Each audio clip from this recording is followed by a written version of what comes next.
والعاقبة للمتقين والصلاة والسلام على سيد الرسل وخاتم الأنبياء والمرسلين وعلى آله الطيبين وأصحابه الطاهرين. أما بعد، فأعوذ بالله من الشيطان الرجيم. بسم الله الرحمن الرحيم. النبي أولى بالمؤمنين من أنفسهم. قال النبي صلى الله عليه وآله وسلم: لا يؤمن أحدكم حتى أكون أحب إليه من والده وولده والناس أجمعين. صدق الله العظيم وصدق رسوله النبي الكريم الأمين المكين الرؤوف الرحيم. قال الله تبارك وتعالى في شان حبيبه مخبرا وآمرا: إن الله وملائكته يصلون على النبي يا أيها الذين آمنوا صلوا عليه وسلموا تسليما. اللهم صل على سيدنا ومولانا محمد وعلى آل سيدنا ومولانا محمد وبارك وسلم وصل عليه. الصلاة والسلام عليك يا رسول الله وعلى آلك وصحابك يا حبیب اللہ. تمام تعریفیں اللہ تبارک و تعالیٰ کے لیے ہیں، جو خالق کائنات بھی ہے، مالک شش جہات بھی، جو احد بھی ہے، صمد بھی ہے، جس کی شان لم یلد بھی ہے ولم یولد بھی.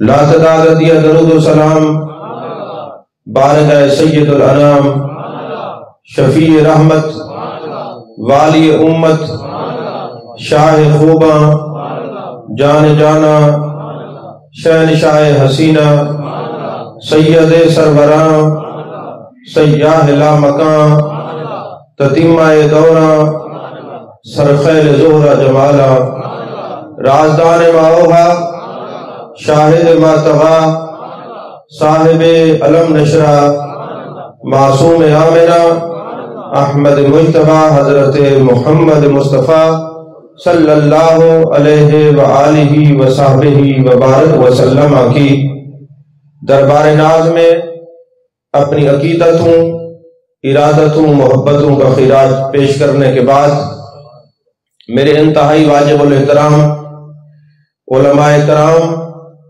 سادات کرام اور میرے سامنے تشریف فرما برادران شریعت و طریقت، اللہ جل مجدہ کی توفیق اور عطا سے آج ہم پھر اللہ نے زندگی میں موقع عطا فرمایا کہ ربیع الاول شریف، ربیع النور شریف کے اس مہینے سے فیض یاب ہونے کے لیے جمع ہے. عزیزان محترم، کچھ سچویشن جگہ کی ایسی بن گئی ہے کہ بعض دوست احباب جو ہیں وہ میرے سامنے مجھے نظر نہیں آ رہے، لیکن چونکہ میں نے جس آیت کو سرنامہ سخن بنایا ہے، اس میں ظاہری اسرار و رموز بھی ہیں اور باطنی اسرار و رموز بھی ہیں. جس کو ظاہری اسرار و رموز کو شریعت کہتے ہیں، باطنی اسرار و رموز کو تصوف کہتے ہیں.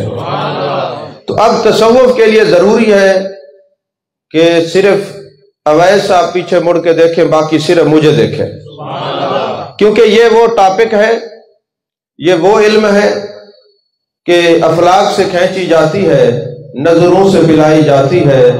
طیبہ کی میں ساغر سے نہیں، نظروں سے پلائی جاتی ہے.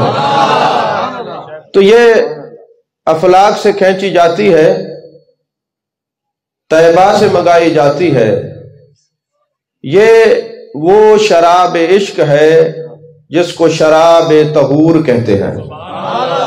یہ جب ساقی کی نظروں میں نظریں ملا کر دیکھا جاتا ہے، ویسے تو عالم یا مشائخ کا یہ ادب ہے کہ ان کی نظر میں نظر ملا کر نہ دیکھا جائے، ادب کے خلاف ہے۔ مگر جس وقت ساقی بھی ہو اور محبوب کے والضحیٰ کے چہرے کا ذکر بھی ہو، واللیل کی زلفوں کا ذکر بھی ہو، ما زغ البصر وما طغیٰ کی کاجل والے آنکھوں کا ذکر بھی ہو، ید اللہ والے ہاتھوں کا ذکر بھی ہو، لسان اللہ والی زبان کا ذکر بھی ہو، علم نشرہ کے سینے کا ذکر بھی ہو، طٰہٰ کے تاج کا ذکر بھی ہو، یاسین کے صحرے کا ذکر بھی ہو، اور پھر دل کا جو برتن ہے وہ سیدھا نہ ہو تو پھر تصور سننے میں لذت نہیں آتی۔ ایسے نہیں، زور سے ذرا بولے سبحان اللہ، ایسے نہیں۔ یہ محفل میلاد کے اندر تسبیح پڑھنا بھی منع ہے، یہ مسئلہ بھی یاد رکھیں۔ تسبیحیں چھوڑ دیں، صرف سرکار کے ذکر کو سنیں اور مجھے دیکھیں۔ عزیزان محترم، تصوف کا ٹاپک ایک ایسا ہے جس کو سمجھ آ جاتا ہے، اگر وہ گفتگو کے بعد آنکھیں بند کر کے دیکھے گا تو اپنے دل کو گنبد خضرا کے مکی کے قریب پائے گا۔ پھر اس کا دل، اس کے خیالات تمہیں گنبد خضرا کی چوکھٹ کے ارد گرد نظر آئیں گے، کیونکہ شریعت وہ علم ہے جو ہمیں کعبے تک پہنچاتا ہے، تصوف وہ علم ہے جو ہمیں کعبے والے تک پہنچاتا ہے، شریعت وہ علم ہے جو ہمیں مدینے تک پہنچاتا ہے، تصوف وہ علم ہے جو ہمیں مدینے والے تک پہنچاتا ہے۔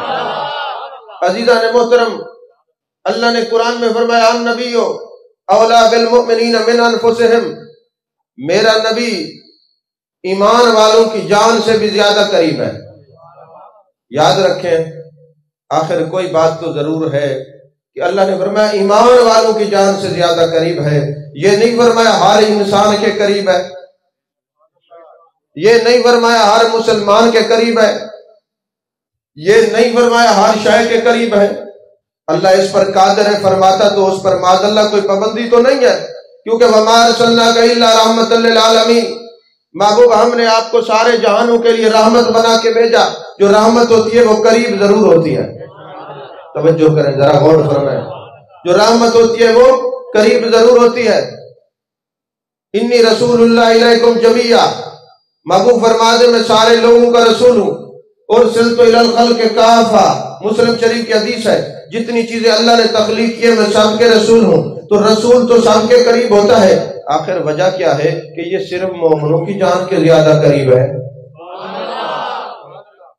اب یہ دیکھنا پڑے گا مومن کہتے کسی کو ہے، فرمایا لا یؤمن احدکم حتی اکون احب الیہ من والدہ و والدہ والناس اجمعین، لوگوں تم میں سے کوئی مومن نہیں ہو سکتا جب تک اپنے والدین سے بڑھ کر مجھ سے پیار نہ کرے، اپنی اولاد سے بڑھ کر مجھ سے پیار نہ کرے، عزیز و اقربا رشتہ داروں سے بڑھ کر مجھ سے پیار نہ کرے، وہ مومن نہیں ہو سکتا۔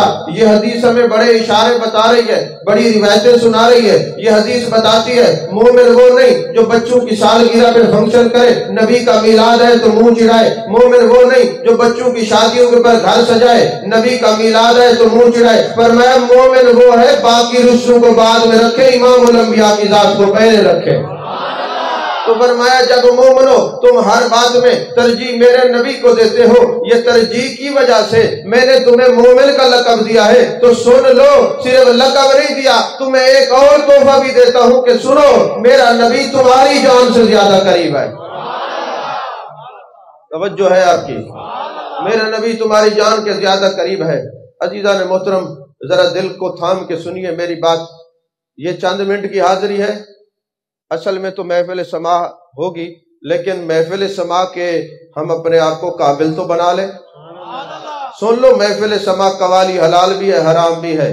حلال اس کے لیے ہے جو سنتے ہی اللہ اور اس کے رسول کی محبت میں گم ہو جائے، حرام اس کے لیے ہے جو سنتے ہی مجازی عشق میں گم ہو جائے۔ تو جس کو دل میں اللہ اور اس کے رسول اور اس کے مرشد کی محبت بڑھے، اس کے لیے قوالی حلال ہے۔ قوالی کو مطلقاً حرام کسی نے نہیں کہا، کیوں؟ اس کی وجہ یہ ہے اگر کسی کو دودھ پیتے ہی پیٹ میں مروڑ شروع ہو جائے تو یہ نہیں کہا جائے گا کہ یارو یہ دودھ حرام ہے، نہیں، دودھ حلال ہے، اس کی طبیعت کے موافق نہیں، سماع بھی حلال ہے مگر طبیعت کے موافق نہیں۔ جب یہ سنتا ہے اس کو غیر کے خیال آتے ہیں، جس کو اس کے حقیقی کے خیال ہے اس کے لیے قوالی جائز ہے۔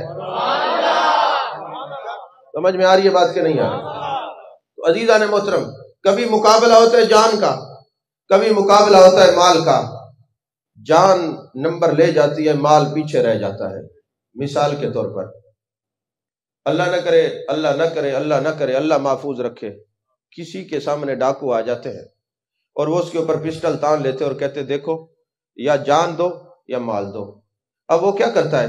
مال کو چھوڑ دیتا ہے، جان کو چھوڑ دیتا ہے اور مال اس کے حوالے کر دیتا ہے۔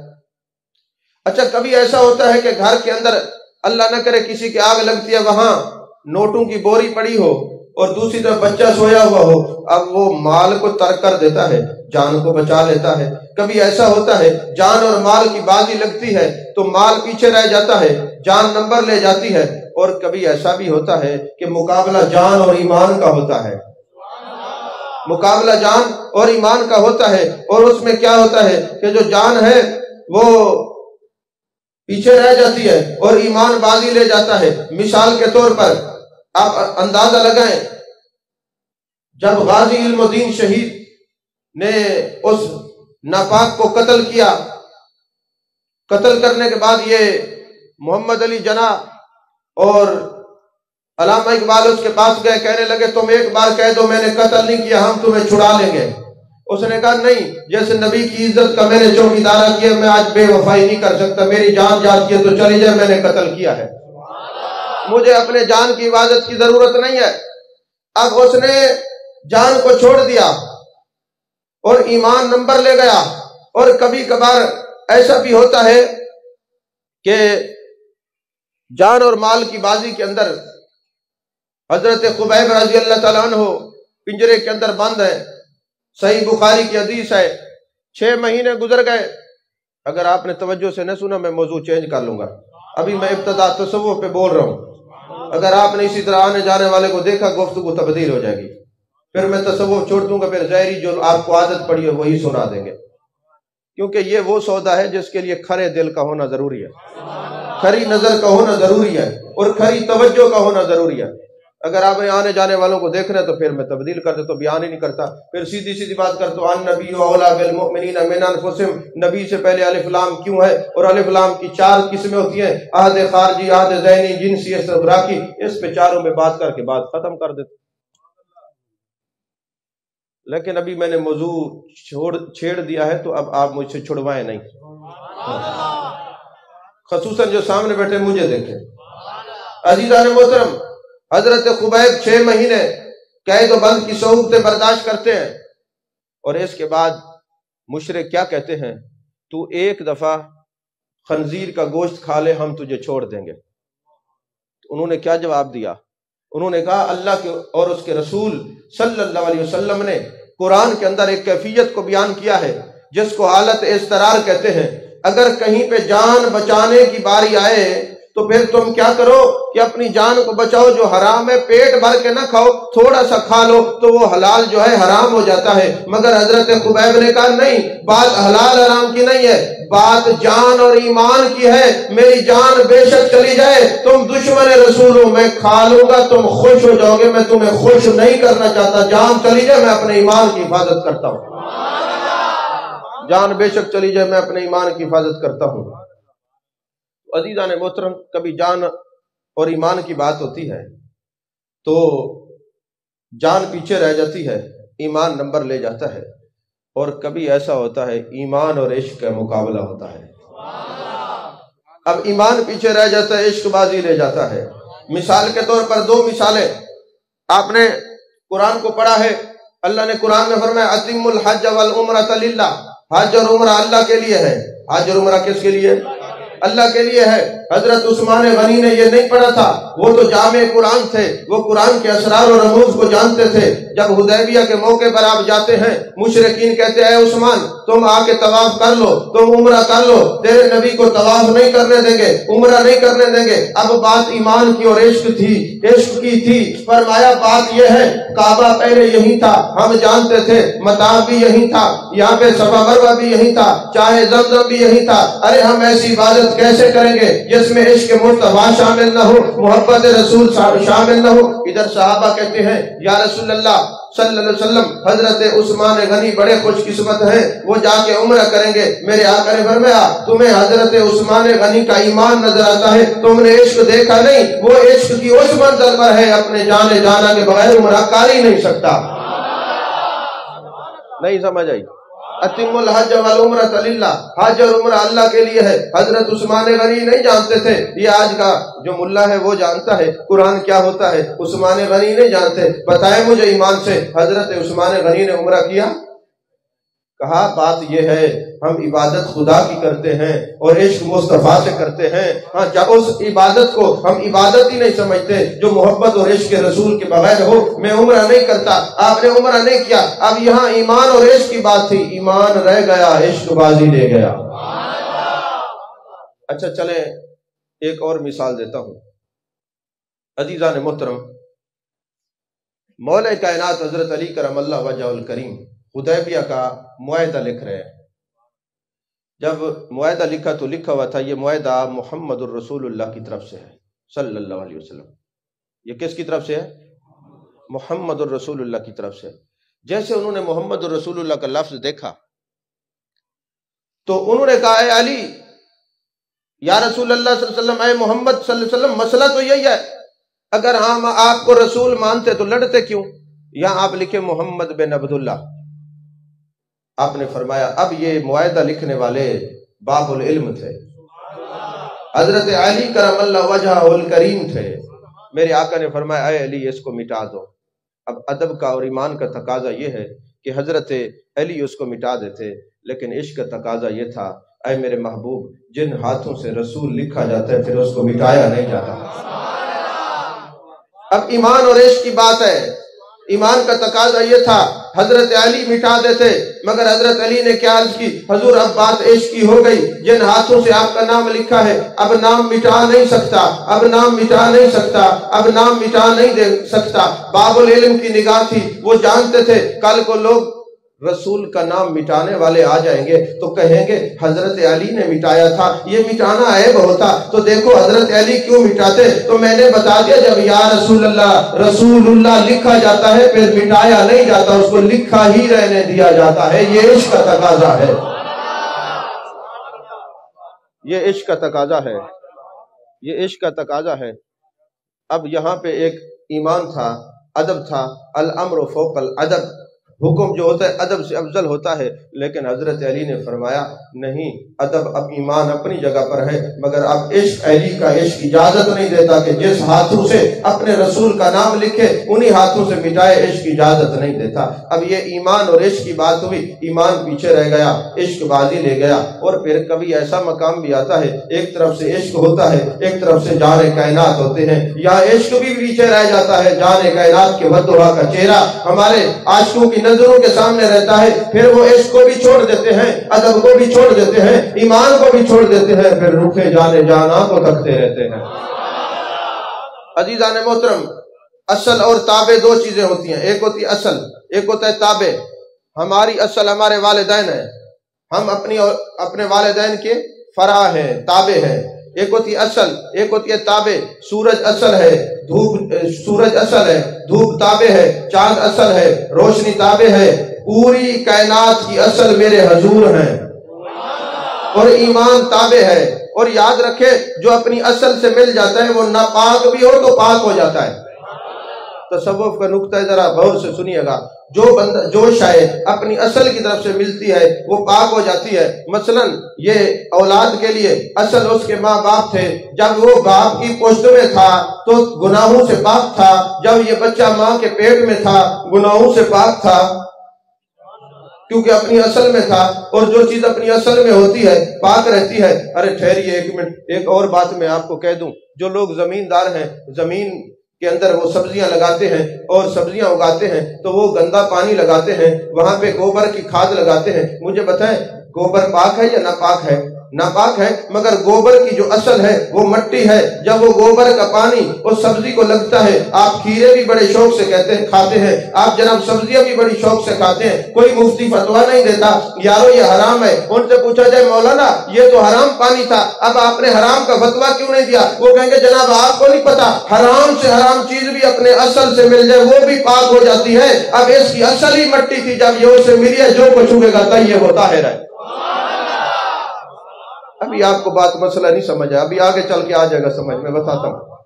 آگے چلیے، اب پوری کائنات کی اصل میرے آقا ہے، تو میں نے کیا کہا، جو اپنی اصل کو چھوڑتا ہے وہ پلیت ہو جاتا ہے۔ مرید کی اصل اس کا پیر ہے، مرید کی اصل اس کا پیر ہے، مرید کی اصل اس کا پیر ہے، اولاد کی اصل اس کے ماں باپ ہیں۔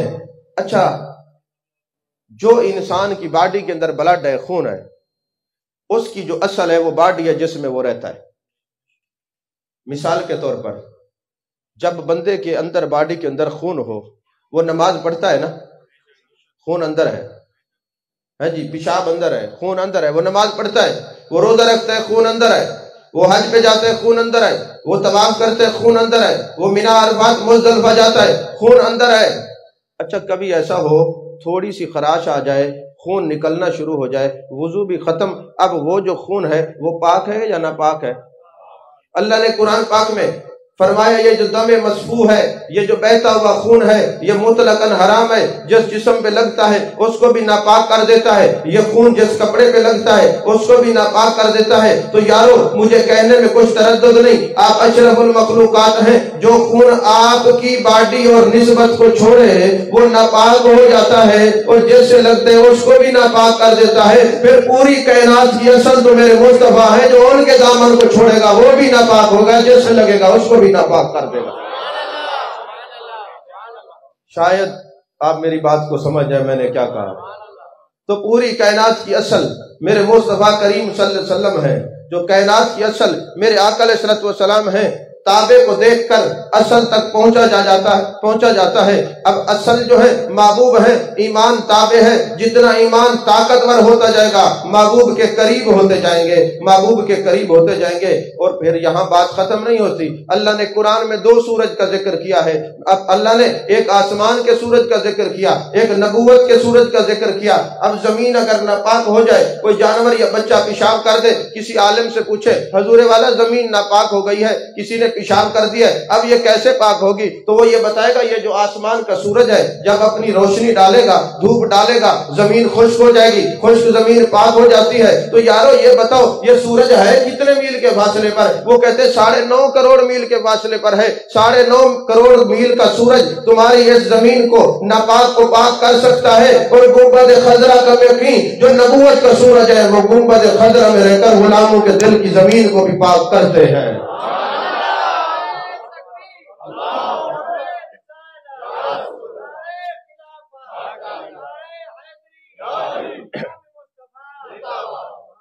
یہی وجہ ہے جو جتنا اپنی اصل کے قریب ہوتا جاتا ہے وہ ایمان اس کا بڑھتا جاتا ہے، وہ اصل کے قریب ہوتا جاتا ہے، وہ طیب و طاہر ہوتا جاتا ہے۔ یہی وجہ ہے حضرت ابو العباس مرسی ایمان کے اس درجے پر ہیں، وہ فرماتے لوگوں اگر ایک لمحہ بھی میں جانا کی چہرے سے اپنی نظر کو ہٹاتا ہوں میں سمجھتا ہوں میں مسلمان ہی نہیں رہتا۔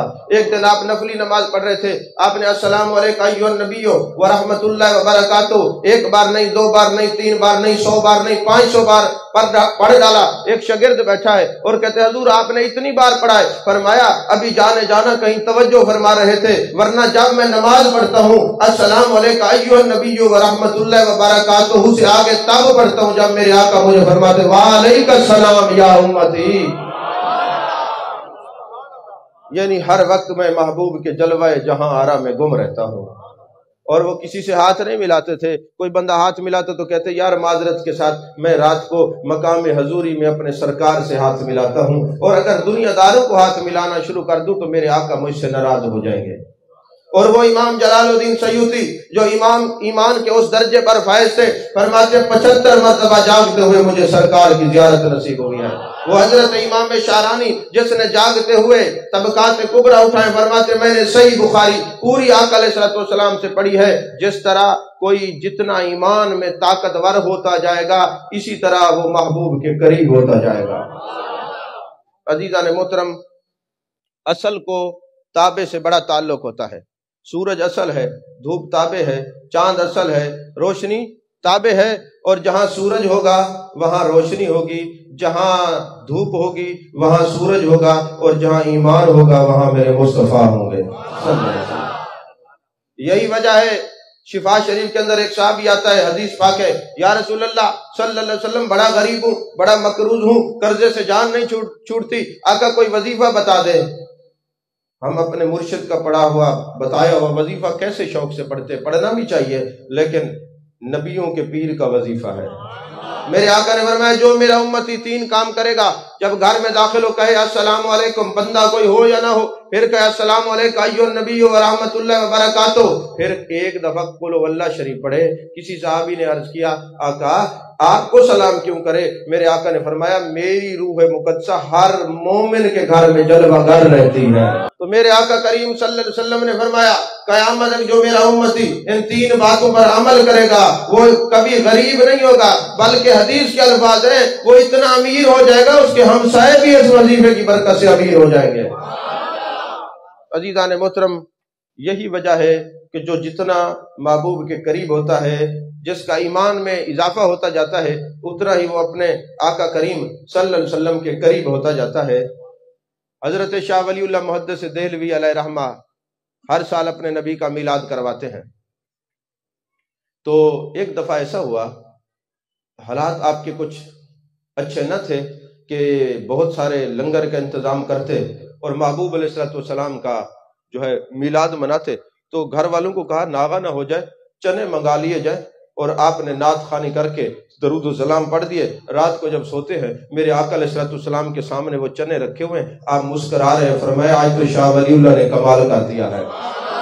حالات نہیں دیکھے مگر نبی کا میلاد نہیں چھوڑا۔ میرے آقا خوش ہو رہے ہیں جو ایمان کے درجے پر ہوتا ہے۔ اور یہ بھی یاد رکھیں ایک ہوتا ہے محتاج، ایک ہوتا ہے محتاج الہ۔ محتاج کہتے ضرورت مند کو، محتاج الہ کہتے ضرورت پوری کرنے والے کو۔ اللہ کا قانون یہ ہے کہ پہلے محتاج الہ کو بناتا ہے پھر محتاج کو۔ جیسے ہم زمین کے محتاج، زمین پہلے بنی مخلوق بعد میں، ہم آسمان کے محتاج، آسمان پہلے بنا مخلوق بعد میں، ہم دنیا میں آنے کے لیے والدین کے محتاج، والدین پہلے بنے ہم بعد میں، پوری کائنات میرے نبی کی محتاج، پہلے میرے آقا کی تخلیق ہوئی، کائنات بعد میں۔ اول ما خلق اللہ نوری۔ یہی وجہ ہے کہ سورج کو ماننے کے لیے دھوپ کو پہلے ماننا پڑتا ہے، چاند کو ماننے کے لیے روشنی کو پہلے ماننا پڑتا ہے، کیونکہ تابع کو مانیں گے تو اصل تک پہنچیں گے۔ تو خدا کو ماننے کے لیے پہلے مصطفیٰ کو ماننا پڑتا ہے۔ آپ پوری کائنات میں چلے جائیں، ہر جگہ آپ نظر دوڑائیں تو آپ کو اتنے لوگ تو ملیں گے جو خدا کے وجود کے منکر ہے، مگر آپ ایک بھی ایسا شخص نہیں دکھا سکتے جو خدا کو مصطفیٰ کو تو مانتا ہو مگر خدا کو نہ مانتا ہو، کیونکہ خدا کی جلوہ گری کا عجب فسانہ ہے۔ ارے نبی کو دیکھ کے ایمان خدا پہ لانا ہے۔ کون تو نبیین ہیرا تو کون تو نبیین کا جلوہ خانہ ہے، ارے ظہور بعد میں ہے مگر سلسلہ پرانا ہے۔ اب عقائد کی کتابوں میں ہم پڑھتے ہیں نا، اللہ کو ایک جگہ متمکن کرنا، ایک جگہ پہ بٹھانا، یہ کہنا اللہ آیا تھا چلا گیا تھا، یہ کفر ہے۔ اب جو یہ کہے کہ صرف اللہ سدرۃ المنتہا پہ ہی ملتا ہے اور کہیں نہیں ملتا تو وہ تو فارغ ہو جاتا ہے بندہ۔ اسی لیے شاعر نے کہا کہ خدا پاک کا قوسین کب ٹھکانا ہے، خدا پاک کا قوسین کب ٹھکانا ہے، فقط مقام نبی خلق کو دکھانا ہے۔ اب ہم پڑھتے ہیں نا سبحان الذی اسریٰ بعبدہ لیلا من المسجد الحرام الی المسجد الاقصی۔ مسجد اقصی بھی مراد ہے، لیکن صوفیہ کہتے ہیں اقصی سے مراد صرف مسجد اقصی بھی نہیں، مسجد اقصی بھی مراد ہے، مگر جو ہے وہ صرف اقصی مسجد اقصی مراد نہیں۔ آپ دیکھتے ہیں نا کہیں آپ جائیں تو آپ کو کافی سارے پل نظر آتے ہیں، تو اس کے اوپر لکھا ہوتا ہے کہ حد اونچائی لکھا ہوتا ہے نا، اس کو انگلش میں کیا کہتے ہیں؟ اس پہ لکھا ہوتا ہے ہائٹ لمٹ۔ ہاں جی، ہائٹ لمٹ، بھئی یعنی اس کی اونچائی کی لمٹ کتنی ہے، 75 فٹ ہے، 77 فٹ ہے، ایسا ہوتا ہے کہ نہیں؟ اور اگر آپ عربی میں دیکھیں تو کیا لکھا ہوتا ہے؟ آپ اوپر لکھا ہوتا ہے اقصی، یعنی حد اونچائی۔ کو نہیں سمجھ آئی؟ تو فرمایا صرف مسجد اقصی نہیں، میں نے اپنے محبوب کو ایسے اونچائی پر پہنچایا جس کی حد ہی نہیں ہے۔ عزیزان محترم، تو نبی کو ماننے سے خدا کا پتہ چلتا ہے۔ یہی وجہ اللہ نے فرمایا قل هو اللہ احد، محبوب ان سے فرما دیجئے اللہ ایک ہے۔ یار اگر یہ تو غور فرمائے اللہ نے کیوں فرمایا محبوب آپ فرمائے میں ایک ہوں؟ اچھا، ایک اس کا ترجمہ صوفیانہ ہے اور ایک اس کا ترجمہ عالمانہ ہے۔ عالمانہ یہ ہے قل هو اللہ احد، محبوب آپ ان سے فرما دیجئے اللہ ایک ہے، اور صوفیانہ محبوب ان سے کہہ دیجئے ہم ایک ہیں۔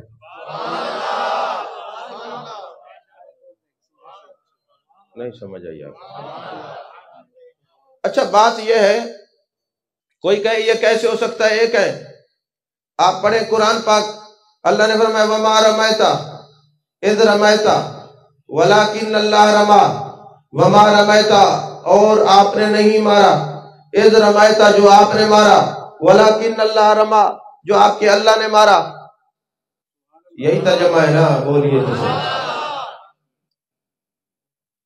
محبوب جو آپ نے نہیں مارا، ما رمیتا اذ رمیتا ولکن اللہ رما، جو آپ نے مارا، پہلے ما نافیہ ہے، ما رمیتا جو نہیں مارا آپ نے، اذ رمیتا جو آپ نے مارا، ولکن اللہ رما آپ کے رب نے مارا۔ اب آیت ایک ہے، ذاتیں دو ہیں، ان میں سے کسی ایک ذات کو نکال کے دکھائے۔ کوئی کہے جناب اللہ نے نہیں مارا، اللہ فرماتے ولکن اللہ رما، جو کہے رسول نے نہیں مارا، ورنہ اذ رمیتا جو آپ نے مارا۔ تو اب ذاتیں دو ہیں، آیت ایک ہے، ایک آیت سے ان ذاتوں کو جدا کر کے دکھائے، یہی تو فنا فی اللہ کا مقام ہے۔ اسی کے لیے تو خواجہ صاحب نے فرمایا ہیک دی دم دم سکے، جڑا ہیک کو لو کر جانے کافر تے مشرک ہے۔ توجہ ہے؟ تو عزیزان محترم یقین فرمائیں، اگر محبوب کی صورت نہ ہوتی تو نہ آسمان کی صورت ہوتی، نہ زمین کی صورت ہوتی، نہ آپ کی صورت ہوتی، نہ میری صورت ہوتی، نہ خدا سے ملنے کی کوئی صورت ہوتی۔ اس لیے فرمایا اس صورت نو میں جان آکھاں، جان آکھاں کہ جانے جہان آکھاں، سچ آکھت رب دی شان آکھاں، جس شان تو شانہ سب بڑیاں۔ آپ نے توجہ نہیں فرمائی میں نے کیا کہا؟ عزیزان محترم، اچھا محبوب آپ فرما دے اللہ ایک ہے، قولو واللہ وعد وہ ایک ہے، وہ ایک ہے، محبوب آپ فرما دے۔ باری تعالیٰ محبوب کیوں فرمائے؟ فرمایا بات دراصل یہ ہے، خدا کو جو دلائل ہیں ہونے کے، جیسے علامہ اقبال گئے نا یورپ، تو کسی نے سوال کیا جناب یہ بتائیں اللہ کے ہونے کی کوئی بات بتائیں، کوئی دلیل دیں۔ فرمانے لگے اللہ کے ہونے کے بڑے دلائل ہیں، مگر ہمیں اس ہستی نے بتایا ہے جس کو کافر بھی صادق اور امین کہتے ہیں۔ ہمیں اس ہستی نے بتایا ہے جس کو کافر بھی صادق اور امین کہتے ہیں۔ تو یارو آخر زمین جو ہے وہ بھی دلیل ہے، آسمان بھی اللہ کے ہونے کی دلیل ہے، چرند پرند یہ بھی اللہ کے ہونے کے دلائل ہیں، لیل و نہار کی گردشیں یہ بھی اللہ کے ہونے کے دلائل ہیں، مگر ان کو پکی دلیل کوئی نہیں مانتا، اس لیے نہیں کہ یہ خاموش دلائل ہیں، یہ ہونے کا پتہ دیتے ہیں، بتاتے نہیں ہیں۔ توجہ کریں، یہ ہونے کا پتہ بتاتے ہیں، بولتے نہیں ہیں۔ اب ضرورت اس بات کی تھی کہ کوئی ایسی دلیل ہو جو بول کے بتائے خدا ایک ہے۔ تو آپ کہیں گے حضرت آدم علیہ السلام نے بتایا، حضرت نوح علیہ السلام نے بتایا، حضرت شیس علیہ السلام نے بتایا۔ ہاں انہوں نے بتایا ہے، وہ انبیاء بھی ناطق دلائل تھے، مگر بات یہ ہے اے آدم آپ بتائیں، آپ جو ہمیں خدا کا پتہ بتا رہے ہیں آپ نے دیکھا ہے؟ نہیں جبریل امین نے بتایا۔ نوح علیہ السلام آپ نے دیکھا ہے؟ نہیں جبریل امین نے بتایا۔ شیس علیہ السلام آپ نے دیکھا ہے؟ نہیں جبریل امین نے بتایا۔ ابراہیم خلیل اللہ آپ نے دیکھا ہے؟ نہیں جبریل امین نے بتایا۔ موسیٰ کلیم اللہ آپ نے دیکھا ہے؟ کہا کلام کیا ہے مگر بتایا کسی اور نے ہے۔ اے اسحاق علیہ السلام آپ نے دیکھا؟ فرمایا نہیں جبریل نے بتایا۔ یعقوب علیہ السلام آپ نے دیکھا؟ نہیں جبریل امین نے بتایا۔ اے عیسیٰ علیہ السلام آپ نے دیکھا؟ نہیں جبریل امین نے دیکھا۔ اے محبوب آپ نے دیکھا؟ فرمایا قرآن پڑھو، سبحان الذی اسری بعبدہ لیلا من المسجد الحرام الی المسجد الاقصی۔ اے محبوب پاک ہے وہ ذات جس نے اپنے عبد مقرب کو سیر کرائی، پھر اتنا قریب کیا، اتنا قریب کیا، ثم دنا فتدلی فکان قاب قوسین او ادنی۔ محبوب آپ آئیں، میری زیارت کر جائیں، مجھے دیکھ جائیں، دیکھ کے بتائیں قل هو اللہ احد وہ ایک ہے۔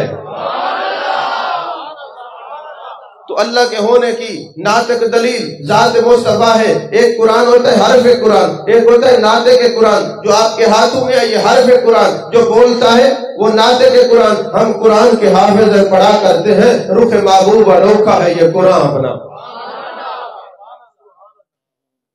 سمجھ میں آ رہی ہے بات کہ نہیں آ رہی؟ یہی وجہ ہے فرمایا لا یؤمن احدکم حتی اکون احب الیہ من والدہ ووالدہ والناس اجمعین۔ لوگوں تم مومن نہیں ہو سکتے جب تک تم محبت نہ کرو مجھ سے، اپنے باپ سے بڑھ کر، اپنی اولاد سے بڑھ کر، اپنے رشتہ داروں سے بڑھ کر، کائنات کے ہر رشتے سے بڑھ کر، حتی اکون احب الیہ کی زندہ مثال میرے آقا کے صحابہ ہیں۔ یہی وجہ ہے کہ جب میرے آقا علیہ السلام نے ہجرت فرمائی، آپ مدینے تشریف لے گئے، اللہ کا حکم ہوا کوئی مکے میں نہ رہے، حالانکہ بیت اللہ مکے میں تھا، صفا مروہ مکے میں تھا، حجر اسود مکے میں تھا۔ لا اقسم بہذا البلد وانت حل بہذا البلد، اللہ نے قرآن میں قسمیں اٹھائی، مگر فرمایا آپ کوئی مکے میں نہیں رہے گا، سارے مدینے جاؤ۔ کیوں؟ دین میرے مصطفیٰ کی اداؤں کا نام ہے، میرے آقا کی ذات بابرکات مرکز ہے۔ ارے میرے نبی کی اداؤں کو دیکھو، کوئی مکے میں نہیں رہے گا، کوئی کہیں نہیں رہے گا، سیدھے وہاں جاؤ جہاں مرکز تمہارا موجود ہے۔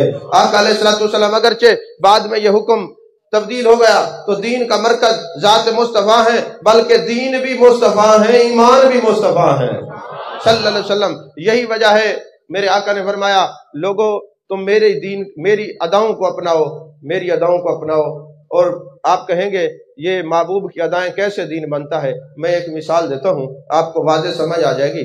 آپ قرآن پڑھتے ہیں نا، قرآن میں ان الصلاۃ کانت علی المؤمنین کتابا موقوتا، بے شک مومن پر مقررہ وقت پر نماز فرض ہے، مومن پر مقررہ وقت پر نماز فرض ہے۔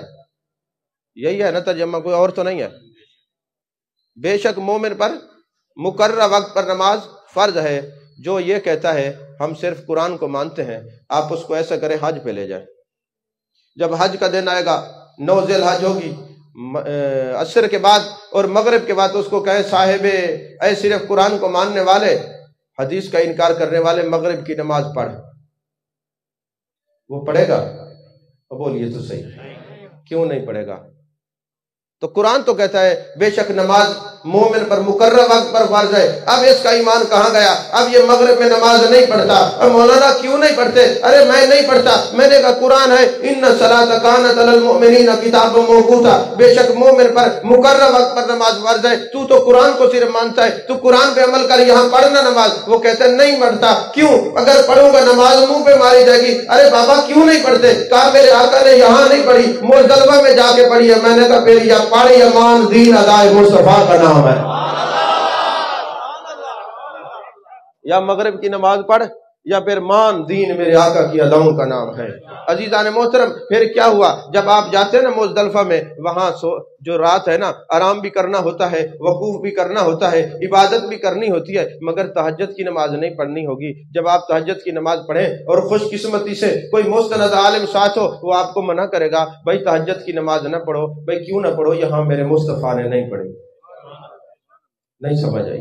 اگر پڑھو گے تو نماز منہ پہ ماری جائے گی۔ تو مانو یہ دین ادائے مصطفیٰ صلی اللہ علیہ وسلم کا نام ہے۔ یہی وجہ ہے کہ حضرت فاروق اعظم رضی اللہ تعالیٰ عنہ ہر وقت ادائیں دیکھتے رہتے ہیں، حضرت عبداللہ بن عمر ہر وقت اداؤں کو تکتے رہتے ہیں، اور حضرت مولا کائنات حضرت علی کرم اللہ وجہہ الکریم ایک جگہ سے گزرتے ہیں اور ایسے سر نیچے جھکا کے نا گزرتے ہیں تو ساتھ کمبر غلام ہوتا ہے۔ اے مولا علی آپ نے سر کیوں جھکایا؟ فرمایا میرے مصطفیٰ یہاں سے گزرے تھے، انہوں نے سر جھکایا تھا۔ انہوں نے کہا اس وقت تو درخت تھا، فرمایا بے شک اب درخت نہیں ہے مگر ادائے مصطفیٰ آج بھی باقی ہے صلی اللہ علیہ وسلم، آج بھی ادائے مصطفیٰ باقی ہے۔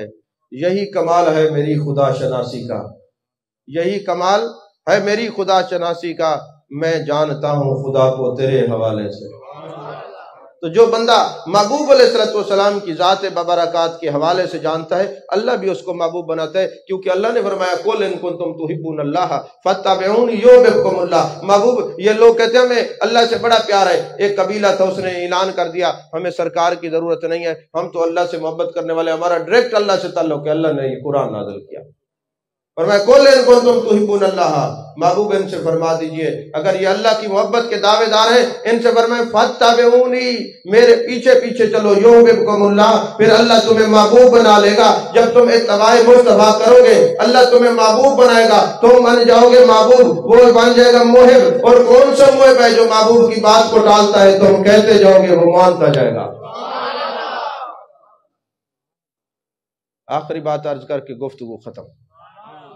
اس کے بعد چونکہ محفل سماع سننی ہے، آخری بات عرض کر کے ایک سوال کا جواب دینے لگا ہوں۔ کتاب کا نام ہے التذکرہ، لکھنے والے شیخ جعفر ہیں، بہت بڑے محدث ہیں۔ وہ فرماتے ایک سوال قائم کرتے ہیں، ہم جو میلاد مناتے ہیں اور محبوب کی محبت میں بیٹھتے ہیں اور ساری رات کہتے ہیں یار محبوب کے والضحیٰ کا چہرہ ہے، واللیل کی زلفیں ہیں، ما ذاق البصر وما طغیٰ کے کاجل والی آنکھیں ہیں، ید اللہ والے ہاتھ ہیں، لسان اللہ والی زبان ہے، طٰہٰ کا تاج ہے، یاسین کا سہرہ ہے، علم نشرہ کا سینہ ہے۔ یہ بیان کرتے ہیں۔ کیا جس کے لیے یہ محفل سجاتے ہیں اس نبی کو بھی خبر ہے کہ نہیں؟ انہوں نے یہ سوال قائم کیا، اور ظاہر سی بات ہے میں برملا کہنا چاہتا ہوں کہ آج بھی انہی کے گھر جگمگا رہے ہیں جن کے گھر میں مصطفیٰ کا ذکر ہے، کیونکہ حضرت حلیمہ فرماتی ہیں کہ جہاں کہیں بھی جس کمرے میں میں محبوب پاک صلی اللہ علیہ وسلم کو لے کے جاتی کمرہ روشن ہو جاتا، اور صوفیہ کہتے ہیں ذکر محبوب وصال محبوب است، ذکر محبوب وصال محبوب است، محبوب کا ذکر محبوب کے دیدار کا درجہ رکھتا ہے۔ آج بھی جہاں ذکر رسول ہوتا ہے گھر وہی جگمگا رہے ہیں۔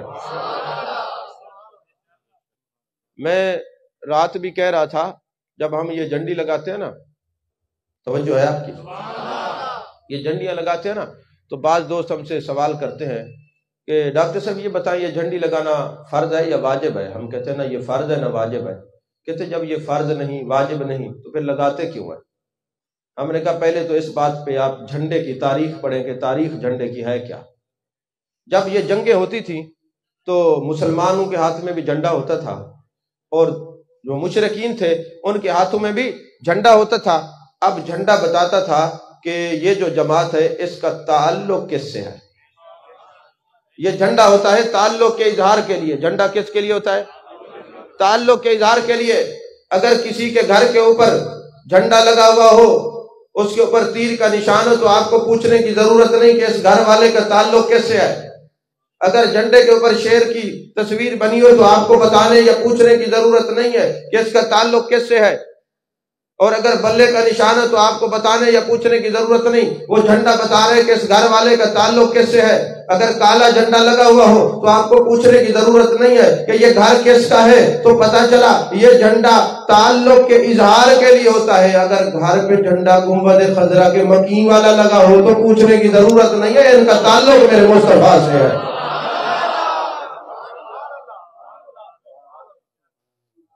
عزیزان محترم، یہ یاد رکھیں جو بھی اہل سنت کے نظریات ہیں ان کو یا قرآن کی تائید ہے یا میرے مصطفیٰ کی تائید ہے۔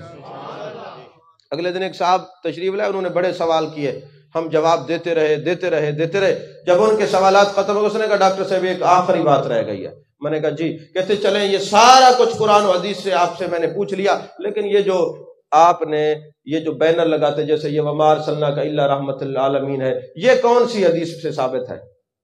میں نے کہا کتاب میں دکھاتا ہوں، حدیث بھی میں دکھاتا ہوں۔ میں نے کتاب ان کے سامنے رکھی اور کتاب میں حدیث پاک کیا تھی؟ میرے مصطفیٰ کریم صلی اللہ علیہ وسلم فرماتے ہیں جب اللہ نے مجھے معراج پہ بلایا اور میری آمد معراج پہ تھی، میں پہلے عرش پہ گیا تو لکھا ہوا تھا وما ارسلناک الا رحمت للعالمین، دوسرے عرش پہ گیا تو لکھا ہوا تھا انا اعطیناک الکوثر، اگلے عرش پہ گیا تو یا ایھا النبی انا ارسلناک شاہدا، آگے گیا تو انا اعطیناک الکوثر، آگے گیا تو ما کان محمد ابا احد من رجالکم ولکن رسول اللہ وخاتم النبیین، آگے گیا تو سبحان الذی اسری بعبدہ۔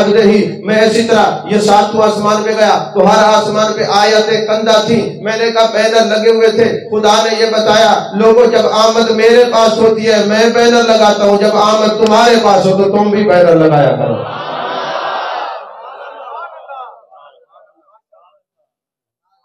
اگر کوئی پوچھے یہ نبی کا میلاد مناتے ہو کہاں لکھا ہے، کہا کرو ہمارے مقدر میں لکھا ہوا ہے۔ ہم اس نبی کا میلاد نہ منائے تو کس کا منائے؟ بڑے اہل علم، بڑے سنجیدہ، بڑے دانشور، بڑے محققین، بڑے سمجھدار پڑھے لکھے لوگ بیٹھے ہو، مجھے ایک بات تو بتاؤ، جب میرے آقا دنیا میں تشریف لائے، میرے مصطفیٰ کریم صلی اللہ علیہ وسلم نے پہلے آتے ہی اللہ کی تسبیح کرنے کے بعد کیا فرمایا؟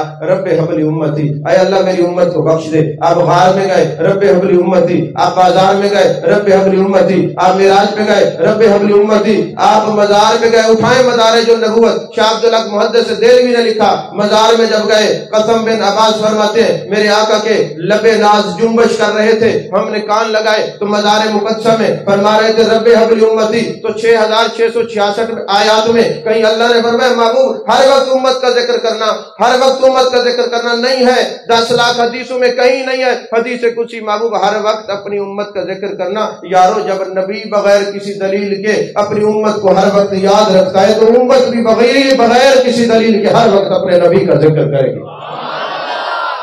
دلائل بہت ہے لیکن ہم دلائل کو کوئی سمجھتے ہی نہیں ہے، کیونکہ اسی نام کی وجہ سے قبر میں بھی چھٹکارا، حشر میں بھی چھٹکارا، محشر میں بھی چھٹکارا، مقام جناب والا محمودہ پر بھی شفاعت ہمیں عطا ہوگی۔ تو بہرحال جعفر مکی حنفی علیہ رحمہ لکھتے ہیں کہ میلاد کا جو میلاد مناتے محبوب کو خبر ہوتی ہے کہ نہیں؟ فرماتے ہیں یہ حضرت امام جلال الدین سیوطی کے ہم اثر ہیں، فرماتے ہیں اپنے علاقے کی بات کرتے ہیں، فرماتے ہیں میرے علاقے میں محفل میلاد ہوتا تھا، ایک یہودی عورت رہتی تھی، اس کا خامند بھی یہودی تھا، تو جب یہ ربیع الاول کا مہینہ آتا نا تو لوگ اپنے گھروں میں محافل میلاد سجاتے تھے۔ میں کہتا ہوں اور بھی کوئی توفیق نہ ہو تو کم از کم 12 ربیع الاول والے دن بچوں کو یہ بتائیں آج نبی کی ولادت کا دن ہے، بس یہی تو ہوتا ہے میلاد منانا، اور کچھ نہیں کر سکتے۔ تو اتنا تو ہے نا، لا یؤمن احدکم حتی اکون احب الیہ من والدہ ووالدہ، اولاد پر تم سالگرہ مناؤ اور نبی کی میلاد پر اعتراض کرو، ووالدہ والناس اجمعین کہاں جائے گا؟ ذرا غور تو کرے نا۔